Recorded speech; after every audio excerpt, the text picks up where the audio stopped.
Okay. तर next point आहे understanding the chemical properties of acid and bases. ठीक आहे. तर आपण आता आम्ल आणि आम्लारीचं रासायनिक गुणधर्म समजून घेणार आहोत. सुरुवातीला काय म्हणलं बघा, acid and basis in the laboratory. ठीक आहे. प्रयोगशाळेतील आम्ल आणि आम्लारी एक कृती करायची आहे. Activity 2.1, collect the following solution from the science laboratory: hydrochloric acid, sulphuric acid, nitric acid, acetic acid, sodium hydroxide, calcium hydroxide, potassium hydroxide, magnesium hydroxide and ammonium hydroxide. ठीक आहे. तर काही सोल्युशन्स आहेत जे आपल्याला प्रयोगशाळेमधून मिळवायचे आहेत. नंतर काय करायचं बघा, put a drop of each above solution on a watch glass 1 by 1 and test with a drop of indicator shown in table 2.1. ठीक आहे. नंतर हे जे सगळे सोल्युशन आहेत त्यांचा एक ड्रॉप वॉच ग्लासवरती टाकायचा आणि त्यावरती पुन्हा आपण हे जे काही इंडिकेटर्स आहेत खाली दिलेलं बघा, हे त्यामध्ये ऍड करायचे आहेत. What change in colour did you observe with red litmus, blue litmus, phenolphthalein and methyl orange solution for each of the solution taken. ठीक आहे. तर काय होईल बघा, याच्यामध्ये काही ऍसिड आहेत, बेस आहेत. तर तुम्हाला सांगायचं काय आहे की हे जे इंडिकेटर्स आहेत त्याच्या वापरानंतर तुम्हाला काही कलर चेंज पाहायला मिळतो का. जसं की आपण म्हणतो की जर बेस असेल तर रेड लिटमस पेपरचा ब्ल्यू होतो किंवा ऍसिड असेल तर ब्ल्यूचा रेड होतो. ठीक आहे. अशा पद्धतीच्या नोंदी आपल्याला घ्यायच्या आहेत. Tablet your observation in table 2.1. ठीक आहे. तर इथं एक ऍक्टिव्हिटी आपण केलेली आहे, म्हणजे NaOH सोल्युशन आणि HCl साठी. तर बघा, NaOH किंवा HClचं जे सॅम्पल सोल्युशन आहे ते कलरलेस असतं. ठीक आहे. त्याचा ड्रॉप आपण वॉच ग्लासवरती घेतला तर काय होईल, NaOH मध्ये जर रेड लिटमस पेपरचा ड्रॉप ऍड केला तर त्याचा रंग जो आहे तो ब्ल्यू होईल. ठीक आहे. किंवा ब्ल्यू मध्ये जर आपण तो NaOH ड्रॉप ऍड केला तर त्यामध्ये कुठलाही कलर चेंज पाहायला मिळणार नाही. किंवा फिनॉप्टॅलिन जर असेल तर त्या ठिकाणी पिंक कलर येईल. किंवा मिथिल ऑरेंज, त्याचा ओरिजिनल रंग ऑरेंज असतो, आफ्टर ऍडिशन तो आपल्याला येल्लो झालेला पाहायला मिळेल. ठीक आहे. किंवा HCl सोल्युशन जे आहे त्याचं सॅम्पल सोल्युशन कलर कसं आहे, कलरलेस. रेड लिटमसच्या बाबतीत मात्र कुठलाही बदल दिसत नाही. पण ज्यावेळेस आपण ब्ल्यू लिटमसमध्ये सोल्युशन जे आहे ते HCl मध्ये ऍड करतो त्यावेळेस रंग जो आहे तो रेड होतो. फिनॉप्टॅलिनच्या बाबतीत कलरलेस होईल आणि मिथिल ऑरेंजला रेड होणार आहे. ठीक आहे. तर आणखीन एक गोष्ट आपण आता याच्यात पाहणार आहोत ती अशी आहे पहा. तर ऑल फॅक्टरी इंडिकेटर्स हा नवीन मुद्दा आपण पाहतोय. तर काय आहे हा मुद्दा समजून घ्या. This indicators tell us whether a substance is acidic or basic by change in colour. म्हणजे एखादा पदार्थ आम्ल आहे किंवा आम्लारी आहे तर त्याच्या रंगातील बदलावरून आपल्याला गोष्टी कळतात. ठीक आहे. म्हणजे वरती आपल्याला जो कलर चेंज आहे ते आपल्याला पाहायचं आहे. There are some substances whose odour changes in acidic or basic media. These are called as olfactory indicators.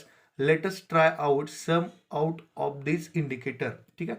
पण काही पदार्थ असे बघा जे ऍसिड किंवा बेसच्या संपर्कात आले तर त्यांची जी ओडर आहे किंवा जी स्मेल आहे त्याच्यामध्ये आपल्याला बदल पाहायला मिळतो. ठीक आहे. तर त्यांना काय म्हणायचं, ऑलफॅक्टरी इंडिकेटर्स. व्याख्या पुन्हा समजून घ्या. तर असे काही पदार्थ आहेत त्यांची जी ऑर्डर आहे ती बदलते.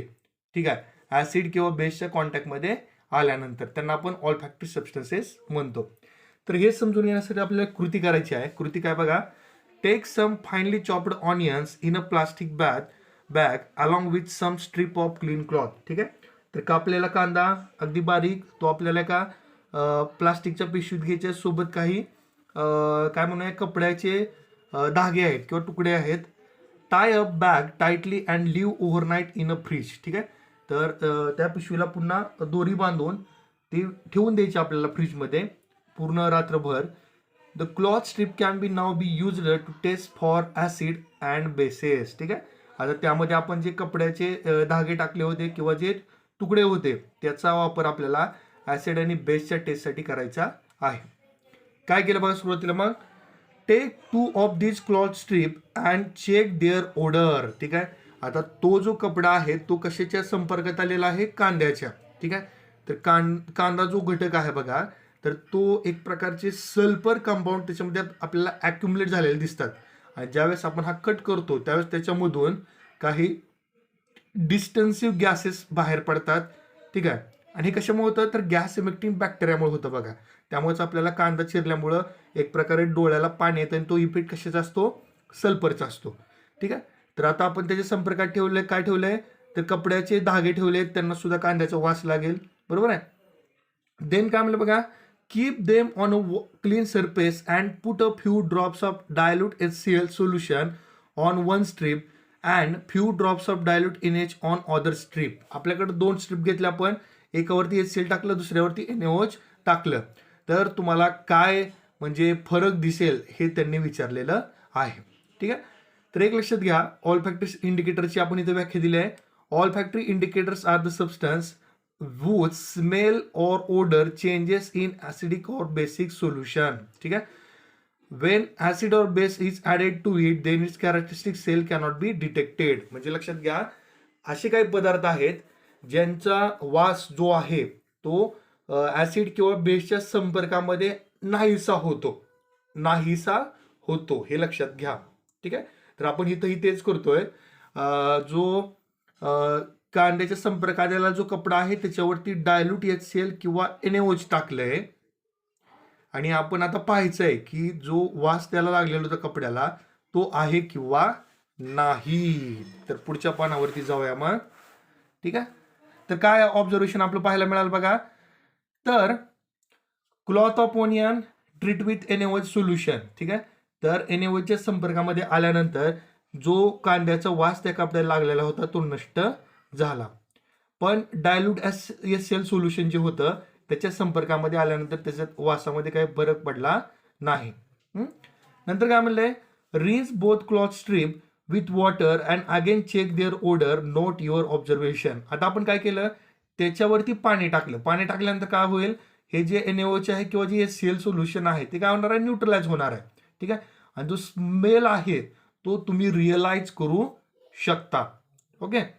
Then now take some dilute vanilla essence or clove oil, check their odor. ठीक आहे. तर एक लक्षात घ्या व्हॅनिला इसेन्स जो आहे त्याचा प्लेझंट स्मेल येतो किंवा क्लोव्ह ऑइल जो आहे त्याचा स्ट्रॉंग किंवा स्पायसी अरोमा आपल्याला पाहायला मिळतो.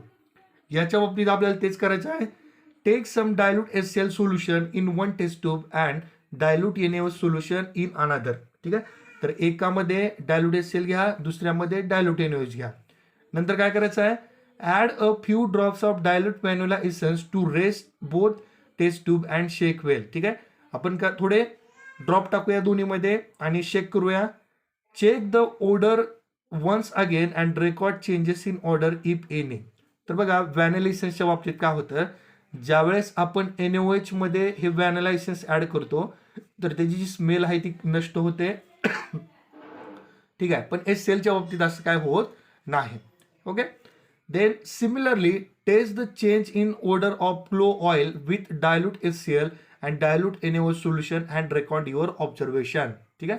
आता आपण आधी काय केलं ऑनियनचे चॉप्ड पीसेस घेतले त्यानंतर व्हॅनिला इसेन्स घेतला आणि आता क्लोव्ह ऑइल घेतोय. तर क्लोव्ह ऑइलच्या बाबतीत काय झालं बघा तर जो HCl आहे त्याच्या संपर्कामध्ये आल्यानंतर जे क्लोव्ह ऑइलची जी स्मेल होती त्याच्यामध्ये कुठलाही फरक पडला नाही. पण ज्यावेळेस NaOHच्या संपर्कात आलं त्यावेळेस त्याचा जो स्मेल आहे तो नष्ट झाला. ओके. तर याच्यावर आपल्या काय लक्षात आलं बघा एक प्रश्न आहे पुन्हा which of this vanilla onion and clove can be use as olfactory indicators on the basis of your observation. ठीक आहे. ऑल फॅक्टरी इंडिकेटर्स म्हणून आपण या तिन्हीपैकी कोणाचा वापर करू शकतो. मी पुन्हा एकदा रिवाइंड करतोय. ऑल फॅक्टरी इंडिकेटरची व्याख्या काय बघा तर असे पदार्थ ज्यांची ओडर किंवा ज्यांची जी स्मेल आहे ती ऍसिड किंवा बेसच्या संपर्कात आल्यानंतर आपण ओळखू शकत नाही डिटेक्ट करू शकत नाही. ठीक आहे. तर काय होईल बघा आपल्याला ह्या तिन्ही गोष्टी आढळल्या ऑनियनच्या बाबतीत व्हॅनिला इसेन्सच्या बाबतीत किंवा क्लोव्ह ऑइलच्या बाबतीत. ठीक आहे. तर ऍसिड किंवा बेसच्या संपर्कात आल्यानंतर त्यांची ओडर जी आहे ती नष्ट झाली व्हॅनिश झाली. ठीक आहे. Let us do some more activities to understand the chemical property of acid or bases.